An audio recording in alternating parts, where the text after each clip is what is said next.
পদ্মা পৃথিবীর দ্বিতীয় খরস্রোতা নদী। এ নদীর আরেক নাম কীর্তিনাশা। বহু বছর আগে এর রূপ নাকি আরো ভয়ঙ্কর ছিল, যার তলদেশের মাটি স্থায়ী না। এই তালিকায় প্রথমে আছে আমাজন নদী, যার উপরে এখনো পর্যন্ত ব্রিজ বানানো সম্ভব হয়নি। খরস্রোতা নদী পদ্মা। বলা হয়ে থাকে আমাজনের পর সবচেয়ে বেশি স্রোতস্বিনী নদী এটি। পদ্মা সেতু বাংলাদেশের পদ্মা নদীর উপর নির্মিত একটি বহুমুখী সড়ক ও রেল সেতু।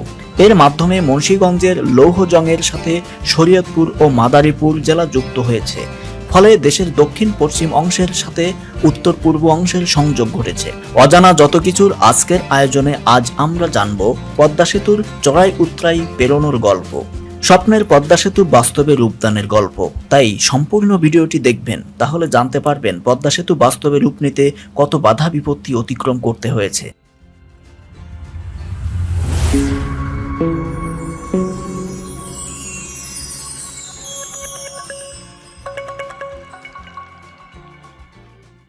বাংলাদেশের মতো উন্নয়নশীল দেশের জন্য পদ্মা সেতু হতে যাচ্ছে এর ইতিহাসের একটি সবচেয়ে বড় চ্যালেঞ্জিং নির্মাণ প্রকল্প।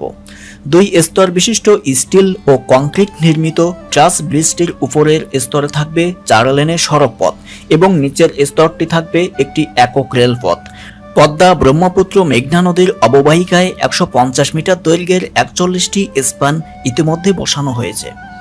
6.150 কিলোমিটার দৈর্ঘ্য এবং 18.10 মিটার প্রস্থ পরিকল্পনায় নির্মিত হয়েছে দেশটির সবচেয়ে বড় সেতু। 2022 সালের 25 জুন পদ্মা সেতুর উদ্বোধনের দিন চূড়ান্ত করা হয়েছে। 2006 ও 2007 সালে প্রকল্প প্রস্তুতির সাথে যুক্ত কিছু লোকের দুর্নীতির অভিযোগ ওঠায় বিশ্ব ব্যাংক তার প্রতিশ্রুতি প্রত্যাহার করে নেয় এবং অন্যান্য দাতারা সেটি অনুসরণ করে। AECOM American multinational engineering farm এর নকশায় পদ্মা নদীর উপর বহুমুখী আর্থসামাজিক উন্নয়ন প্রকল্প পদ্মা বহুমুখী সেতুর নির্মাণ কাজ শুরু হওয়ার কথা ছিল 2011 সালে, শেষ হওয়ার কথা ছিল 2013 সালে। মূল প্রকল্পের পরিকল্পনা করেন সাবেক তত্ত্বাবধায়ক সরকার 2007 সালের 28 আগস্ট। সে সময়ে 10,161 কোটি টাকার বহুল আলোচিত পদ্মা সেতু প্রকল্প পাশ করা হয়। পরে আওয়ামী লীগ সরকার এসে রেলপথ সংযুক্ত করে 2011 সালের 11 জানুয়ারি প্রথম দফায় সেতুর ব্যয় সংশোধন করে। তখন এর ব্যয় ধরা হয়েছিল 20,507 কোটি টাকা। পদ্মা সেতুর ব্যয় আরও 8,000 কোটি টাকা বাড়ানো হয়। ফলে পদ্মা সেতুর ব্যয় দাঁড়িয়েছে সব মিলিয়ে 28,793 কোটি টাকা। পদ্মা সেতু নির্মাণে মোট খরচ করা হয়েছে 30,193.39 কোটি টাকা। এসব খরচের মধ্যে রয়েছে সেতুর অবকাঠামো তৈরি, নদী শাসন, সংযোগ সড়ক, ভূমি অধিগ্রহণ, পুনর্বাসন ও পরিবেশ, বেতন ভাতা ইত্যাদি। বাংলাদেশের অর্থ বিভাগের সঙ্গে সেতু বিভাগের চুক্তি অনুযায়ী সেতু নির্মাণে 29,893 কোটি টাকা ঋণ দিয়েছে সরকার। 1% সুদ হারে 35 বছরের মধ্যে সেটি পরিশোধ করবে সেতু কর্তৃপক্ষ। প্রকল্পটি 3টি জেলাকে অন্তর্ভুক্ত করবে: মুন্সিগঞ্জ, শরীয়তপুর এবং মাদারীপুর। এটির জন্য প্রয়োজনীয় এবং অধিগ্রহণকৃত মোট জমির পরিমাণ 918 হেক্টর। পদ্মা বহুমুখী সেতুর সম্পূর্ণ নকশা AECOM American multinational engineering farm এর নেতৃত্বে আন্তর্জাতিক ও জাতীয় পরামর্শকদের নিয়ে গঠিত একটি দল তৈরি করে। বাংলাদেশের প্রথম বৃহৎ সেতু প্রকল্প যমুনা বহুমুখী সেতু প্রকল্পের আন্তর্জাতিক বিশেষজ্ঞ প্যানেল তৈরি করা হয়।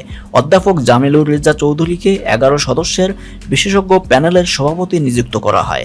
এ প্যানেলের সেতুর নকশা প্রণয়ন ও বাস্তবায়ন পর্যায়ে প্রকল্প কর্মকর্তা, নকশা পরামর্শক ও উন্নয়ন সহযোগীদের বিশেষজ্ঞ পরামর্শ প্রদান করেন।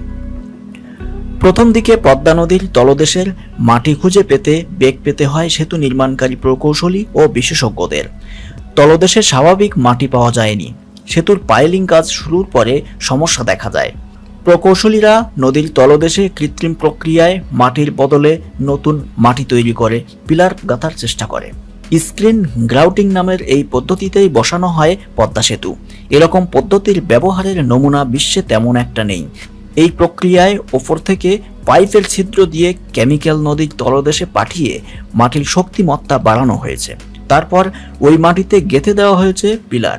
এমন পদ্ধতির প্রয়োগ বাংলাদেশে এই প্রথম। এই পদ্ধতিতে পাইলের সঙ্গে স্টিলের ছোট ছোট পাইপ ওয়েল্ডিং করে দেওয়া হয়। পাইপের ভেতর দিয়ে এক ধরনের কেমিক্যাল পাঠিয়ে দেওয়া হয় নদীর তলদেশের মাটিতে। কেমিক্যালের প্রভাবে তখন তলদেশের সেই মাটি শক্ত রূপ ধারণ করে। এক পর্যায়ে সেই মাটি পাইলের লোড বহনে সক্ষম হয়ে ওঠে। তখন আর পাইল বসাতে কোনো বাধা থাকে না। পদ্মা সেতুর দৈর্ঘ্য 6.15 কিলোমিটার, তবে ভাঙার অংশ ধরলে এর দৈর্ঘ্য দাঁড়ায় প্রায় 9 কিলোমিটার। পদ্মা সেতুর প্রস্থ 4 লেন সড়কের সেতুটির প্রস্থ 72 ফুট। পদ্মা সেতুতে রেল লাইন স্থাপন করা হবে নিচুতলায়। সেতুতে রেলপথ সংযুক্তির সিদ্ধান্ত হয় 2011 সালের 11 জানুয়ারি। পদ্মা সেতুর ভায়াডাক্টের দৈর্ঘ্য 3.18 কিলোমিটার। পদ্মা সেতু প্রকল্পে নদী শাসন 2 প্রান্তে 12 কিলোমিটার। পদ্মা সেতুর সংযোগ সড়কের দৈর্ঘ্য 2 প্রান্তে 14 কিলোমিটার।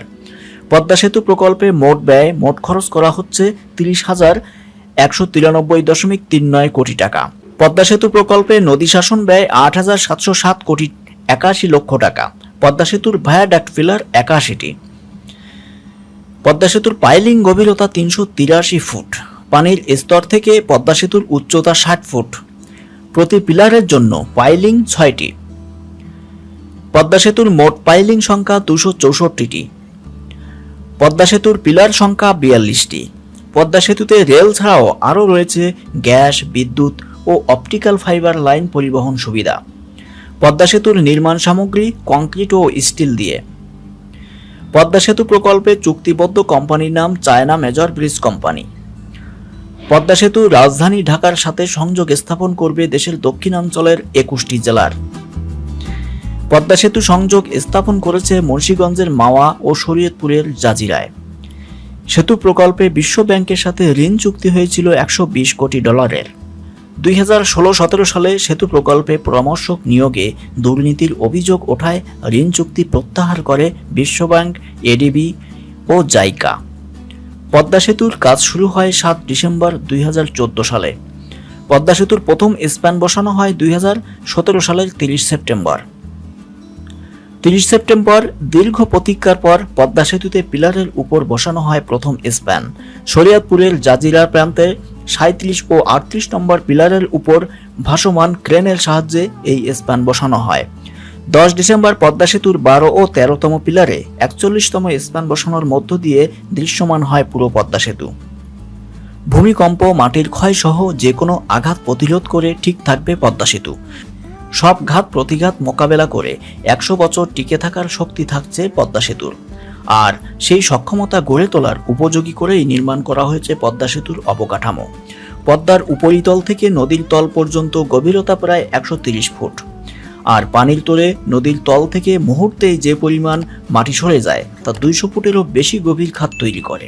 অর্থাৎ সেতুর খুঁটি স্থাপন করতে হলে তা কমপক্ষে 330 ফুট বা 33 তলা ভবনের সমান উচ্চতার খুঁটি হতে হবে।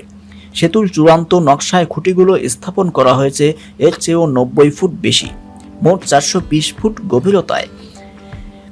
পানি প্রবাহের দিক থেকে দক্ষিণ আমেরিকার অ্যামাজনের পরেই বিশ্বের দ্বিতীয় খরস্রোতা নদী বলা হয় পদ্মাকে।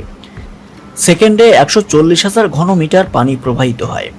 এই নদীকে মাত্র 20 সেকেন্ডে যে পরিমাণ পানি পদ্মা নদী দিয়ে প্রবাহিত হয় তা দিয়ে পুরো ঢাকা শহরের সব মানুষের একদিনের পানির চাহিদা পূরণ করা সম্ভব। পদ্মা সেতু বিশ্বের অনন্য বৈশিষ্ট্যের একটি সেতু। এর কারণ তলদেশের গভীরতা। পদ্মা নদীর 10 কিলোমিটার নিচে গিয়ে পাথরের স্তর। বিশ্বের অন্য কোনো নদীর উপর সেতু নির্মাণ করতে গিয়ে পাথরের স্তর পেতে এত নিচে যেতে হয় না। 420 ফুট গভীরতায় খুঁটি স্থাপন করতে গিয়ে বড় একটি চ্যালেঞ্জ ছিল হ্যামার। কারণ এরকম খরস্রোতা নদীর এত গভীরে পাইলিংয়ের জন্য যে বিশাল আকৃতির হ্যামার প্রয়োজন, বাস্তবে এরকম কোনো হ্যামারের অস্তিত্বই ছিল না। শেষ পর্যন্ত জার্মান প্রযুক্তি ব্যবহার করে নেদারল্যান্ডসের একটি কোম্পানি থেকে বিশেষ অর্ডার দিয়ে আনা হয়েছিল এই হ্যামার। এত শক্তিশালী হ্যামার পৃথিবীর আর কোথাও কখনো ব্যবহৃত হয়নি। প্রস্তাবিত পদ্মা বহুমুখী সেতু প্রকল্প মাওয়া জাজিরা পয়েন্ট দিয়ে নির্দিষ্ট পথের মাধ্যমে দেশের কেন্দ্রের সাথে দক্ষিণ পশ্চিম অংশের সরাসরি সংযোগ তৈরি করবে। এই সেতুটি অপেক্ষাকৃত অনুন্নত অঞ্চলের সামাজিক, অর্থনৈতিক ও শিল্প বিকাশে উল্লেখযোগ্যভাবে অবদান রাখবে। প্রকল্পটির ফলে প্রত্যক্ষভাবে প্রায় 44,000 বর্গ কিলোমিটার বা বাংলাদেশের মোট এলাকার 29% অঞ্চল জুড়ে 3 কোটিরও অধিক জনগণ প্রত্যক্ষভাবে উপকৃত হবে। ফলে প্রকল্পটি দেশের পরিবহন নেটওয়ার্ক এবং আঞ্চলিক অর্থনৈতিক উন্নয়নের জন্য খুব গুরুত্বপূর্ণ অবকাঠামো হিসেবে বিবেচিত হচ্ছে। সেতুটিতে ভবিষ্যতে রেল, গ্যাস, বৈদ্যুতিক লাইন এবং ফাইবার অপটিক কেবল সম্প্রসারণের ব্যবস্থা রয়েছে। এই সেতুটি নির্মিত হলে দেশের জিডিপি 1.2% পর্যন্ত বৃদ্ধি পাবে। বাঙালির সাম্প্রতিক সময়ের উন্নয়ন, গৌরব আর সম্ভাবনার দিগন্তে কেবল পদ্মা সেতু নয়, উচ্চারণ করা যায় রূপপুর পারমাণবিক বিদ্যুৎ কেন্দ্র, কর্ণফুলী টানেল, পায়রা সমুদ্র বন্দর প্রকল্প, ঢাকা ময়মনসিংহ, ঢাকা চট্টগ্রাম সহ বিভিন্ন সড়কপথে প্রভূত সংস্কার, Bangabandhu satellite, marine drive way, ঢাকায় মেট্রো রেল, 5G ইন্টারনেট, স্থানীয় ইউনিয়ন পরিষদ আধুনিকায়ন, কমিউনিটি ক্লিনিক প্রতিষ্ঠা, ছিটমহল বিনিময়ে ফ্লাইওভার নির্মাণ সবই গুরুত্বপূর্ণ। কিন্তু পদ্মা সেতু আমাদের উন্নয়ন, গৌরব আর সম্ভাবনার পাশাপাশি আবেগ এবং অহংকারও অনুষঙ্গ। ভিডিওটি সম্পূর্ণ দেখার জন্য সবাইকে আন্তরিকভাবে ধন্যবাদ। যদি ভিডিওটি ভালো লেগে থাকে অবশ্যই লাইক করবেন, কমেন্ট করবেন এবং শেয়ার করে অন্যদেরকে জানানোর সুযোগ করে দেবেন। ধন্যবাদ সবাইকে।